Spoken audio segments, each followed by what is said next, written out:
Hello students, today we will do illustration 41. Okay, in this question we have to do issue of debentures with the effect of redemption. Okay, हमें issue की entries करनी है लेकिन redemption का भी effect हमें show करना है. ओके तो इस चीज़ को ध्यान रखो, हम redemption की एंट्रीज नहीं कर रहे हैं. रिडेम्पशन की एंट्री इसके बाद होती है, ये जो हम करने वाले हैं इसके बाद होती है रिडेम्पशन की एंट्रीज, बट वो अभी आपको सिलेबस में नहीं है तो इसलिए हम इशू की ही सिर्फ एंट्रीज करेंगे with the effect of redemption. Okay तो स्टार्ट करते हैं. पास journal entries for issue of debentures in each of the following alternative cases. Application money being receivable in lump sum. Okay so application money lump sum में receive हो जा रही है, तो इसमें अलग अलग केसेस हैं, तो उस केस के हिसाब से हमें सॉल्व करना है. First is 10% debenture of 100 each issued at 100 repayable at 100.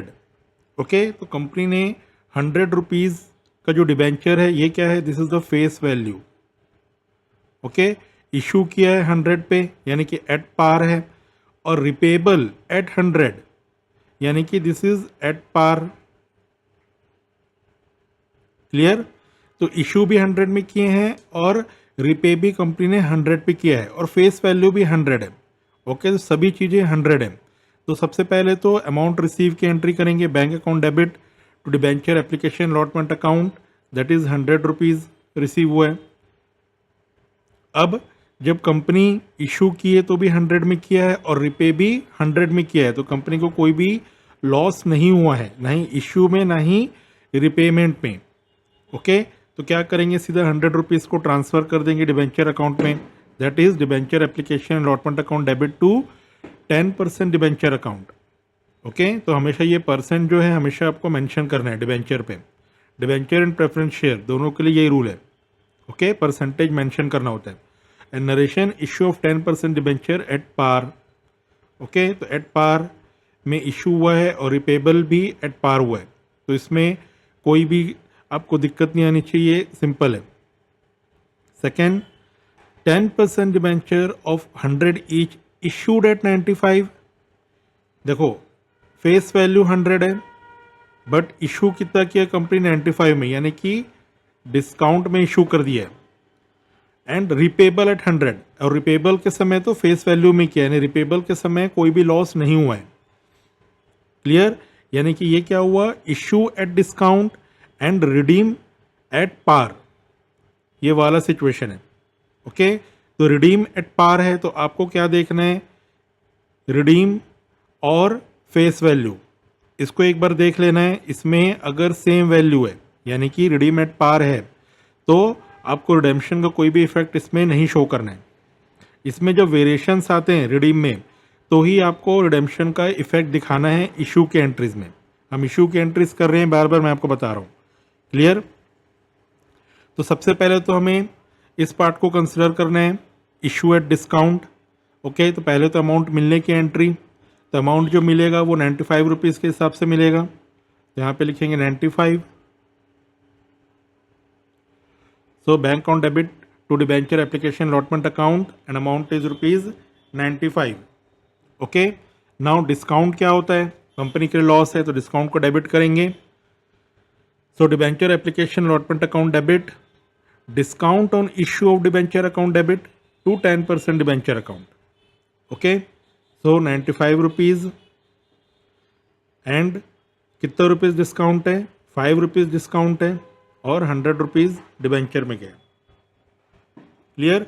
तो डिस्काउंट जो है कंपनी के लिए लॉस है तो वो 5 रुपीज़ हुआ.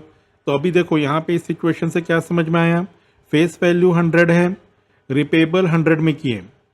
ओके तो रिपेबल के समय कंपनी को कोई लॉस नहीं हुआ. लॉस कहाँ पे हुआ है, इशू के समय ही. कितने रुपीज़ का, 5 रुपीज़ का, क्योंकि डिस्काउंट में इशू है. क्लियर. तो वही लॉस को सिर्फ यहाँ पे मेंशन कर दिए as a discount. So discount and issue debenture account debit. Okay तो डिस्काउंट डेबिट होता है. क्लियर. तो दो सिचुएशन समझ में आ गए. अब आगे करते हैं. 10% debenture of 100 each issued at 105 repayable at 100. तो ये कौन सा सिचुएशन है, issued at premium and repayable at and redeemable at par. तो रिडीमेबल एट पार है जब भी रहेगा, यानी कि फेस वैल्यू और रिडेम्पशन वैल्यू अगर सेम है तो इसका कोई भी इफेक्ट आपको इश्यू में शो नहीं करना है। क्लियर? तो हमें आपको क्या क्या सिर्फ इफेक्ट शो करना है, सिर्फ प्रीमियम का 105 प्रीमियम का इफेक्ट इश्यू में शो करना है। तो पहले तो अमाउंट रिसीव कैसे होगा, 105 ही रिसीव होगा बैंक में। Okay, now debenture application allotment account debit to debenture account to securities premium account. Securities premium क्या होता है, क्रेडिट होता है। ओके, प्रीमियम क्रेडिट है क्योंकि कंपनी को उससे बेनिफिट मिला हुआ है, गेन हुआ है कंपनी को, इसलिए ये क्रेडिट हो गया। क्लियर? तो कितने का गेन हुआ, 5 rupees. Okay, debenture 100 and total amount 105। Okay, यही 105 को डिस्ट्रीब्यूट कर रहे हैं, तो 105 और कैसे कैसे आया, 100 रुपीज़ डिबेंचर पे एंड 5 रुपीज़ प्रीमियम पे। तो अभी तक देखो हमने अभी 3 सिचुएशन किया है जिसमें रिडेम्पशन एट पार ही है, तो इसलिए अभी रिडेम्पशन के इफेक्ट आप नहीं देखे हो। अब फोर्थ केस से आप देखोगे कि रिडेम्पशन का वैल्यू जो है चेंज हुआ है, तो यहाँ से रिडेम्पशन का इफेक्ट आपको आएगा। क्लियर? तो case 4, 10% debenture of 100 each issued at 100 repayable at 105। अब ये कौन सा सिचुएशन है, issue at par and redeemable at premium. Okay, issue at par and redeemable at premium. तो देखो कंपनी को जो फेस वैल्यू था ये था 100, इशू भी कंपनी ने 100 में किया है, बट जब रिडीम किया यानी कि जब रीपे किया इस डिबेंचर को तो 105 में किया, तो कंपनी को फायदा हुआ या नुकसान हुआ, कंपनी को लॉस हुआ क्योंकि भाई इशू तो उसने 100 में किया था, बट रीपे कर रहा है तो 5 रुपीज़ से कर रहा है। तो यही लॉस को हमें इशू के समय शो करना होता है। ओके, ये जो लॉस हुआ 5 रुपीज़ का रिपेमेंट के समय, इस लॉस को इशू के समय शो करना है। ओके, नाउ फर्स्ट एंट्री तो यही रहेगी, bank account to debenture application account, issue की एंट्री, अमाउंट रिसीव होने की एंट्री, ये क्या है 100 रुपीज़। क्लियर? अब जब हम इसे ट्रांसफ़र कर रहे हैं तो यहाँ पे आप ध्यान देखो, क्रेडिट में आपको लिखना है प्रीमियम ऑन रिडेम्पशन। ओके, यहाँ पे कोई सिक्योरिटीज प्रीमियम तो है नहीं क्योंकि ये तो एट पार ही इशू है। ओके, तो क्रेडिट में क्या आया, प्रीमियम ऑन रिडेम्पशन अकाउंट, और यही प्रीमियम ऑन रिडेम्पशन को हमें इशू में शो करना है as a loss on issue of debenture. Okay, ये लॉस है कंपनी के लिए, तो ये क्या हुआ, अब 100 में इशू किया हमने, ये तो 100 और 100 ये हो गया। अब देखो प्रीमियम ऑन रिडेम्पशन यानी कि जब कंपनी ने रिडीम किया तो 5 रुपीज़ एक्स्ट्रा पे किया कंपनी ने, और यही जो लॉस है उसे यहाँ शो करना है, तो ये मैच हो गया डेबिट क्रेडिट। क्लियर? समझ में आया क्या हो रहा है? ये जो प्रीमियम ऑन रिडेम्पशन लिखना है आपको, यहाँ पे सिक्योरिटीज प्रीमियम नहीं लिख देना, कई स्टूडेंट सिक्योरिटीज प्रीमियम लिखते हैं। देखो सिक्योरिटीज प्रीमियम क्या होता है, जब इशू के समय हमने प्रीमियम इशू किया है वो सिक्योरिटीज प्रीमियम होता है, लेकिन रिडेम्पशन के समय अगर प्रीमियम कंपनी ने पे किया है उसे प्रीमियम ऑन रिडेम्पशन अकाउंट कहा जाता है। क्लियर? तो इसका मैंने डिफरेंस बिटवीन का भी एक वीडियो बनाया हुआ है, तो डिफरेंस बिटवीन में आपको समझना है कि what is securities premium account and what is premium on redemption account. Clear? यही जो प्रीमियम रिडेम्पशन अकाउंट है इसी को यहाँ पे शो कर दिए loss on issue of debenture में, तो दोनों की वैल्यू 5 रुपीज़ आएगी। तो जब भी ये लिखोगे आप प्रीमियम रिडेम्पशन अकाउंट, तो इसका इफेक्ट यहाँ पे लिखना है लॉस ऑन इशू पे। क्लियर? तो ये तो था issue at par and redeemable at premium, ये सिचुएशन था फोर्थ। ओके, नाउ आगे करते हैं fifth, 10% debenture of 100 is issued at 95 repayable at 105। Okay, तो फिफ्थ और सिक्स जो केस है इसको आपको ध्यान से करना है अभी। तो देखो कंपनी ने जो इशू किया है वो डिस्काउंट में किया है, तो कंपनी को लॉस कितना हुआ 5 रुपीज़ का इशू के समय, और जब रिपेबल किया है तो भी 5 रुपीज़ एक्स्ट्रा किया है, तो 5 रुपीज़ का एक और लॉस हो गया, यानी क्या हुआ डबल लॉस, 5 + 5 डबल लॉस हो गया। क्योंकि फेस वैल्यू तो 100 है, लेकिन इशू किया कंपनी ने डिस्काउंट में, तो एक 5 रुपीज़ का लॉस हुआ। दूसरा, जब रिपेमेंट किया गया तो भी 5 रुपीज़ एक्स्ट्रा में किया गया। आपको इस 100 से मैच करना है, इस 95 से नहीं कर देना है। ओके, तो 5 रुपीज़ एक्स्ट्रा कंपनी ने रिपेबल किया। ओके, तो सबसे पहले तो अमाउंट करेंगे हम, डिस्काउंट में इशू है, सो 95 रुपीज़। ओके, आपको जब भी बैंक वाली एंट्री करना है, आपको रिसीव वाले तक करना है, जो कंपनी को ने इशू करने से जो पैसा मिला। ओके, और सेकंड पार्ट जो है, जो हम डिबेंचर में ट्रांसफ़र करते हैं, वहाँ पे आपको रिडेम्पशन का इफेक्ट शो करना है। क्लियर, बैंक में आपको सिर्फ इशू का ही इफेक्ट शो करना है, उसमें रिडेम्पशन का कोई रोल नहीं है। अब देखो, debenture application and allotment account debit. अब डिस्काउंट में इशू है तो क्या होता, डिस्काउंट भी डेबिट होता। ओके, डिस्काउंट भी डेबिट होता, और ये जो रिडेम्पशन के समय लॉस हुआ, ये भी हम लिखते हैं लॉस। तो इन दोनों का जो कंबाइन एंट्रीज है, उसको हम लिख देंगे loss on issue of debenture directly.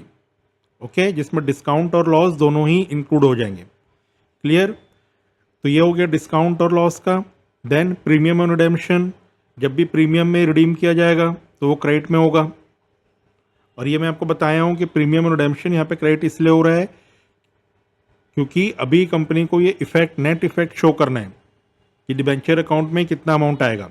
बाद में ये जो अमाउंट है वापस से डेबिट होता है जब रिडेम्पशन के एंट्रीज करेंगे। जब रिडेम्पशन के एंट्रीज सीखोगे आप, ओके, तो रिडेम्पशन की जब एंट्रीज करोगे तो वहाँ पे ये वापस से डेबिट होता है, क्योंकि कंपनी को एक्चुअल में लॉस है ये। तो अभी कई स्टूडेंट्स यहीं पे कंफ्यूज हो जाते हैं कि ये क्रेडिट क्यों हो रहा है।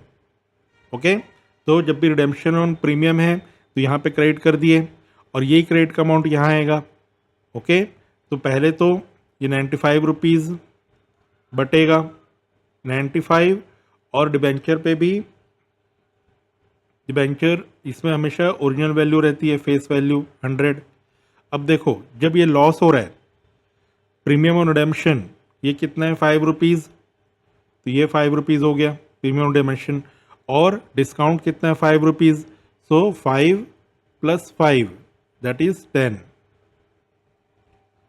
क्लियर, तो इस तरीके से डेबिट एंड क्रेडिट मैच हुआ। क्लियर, तो ये आपको इस तरीके से समझ के इसकी एंट्री करनी है।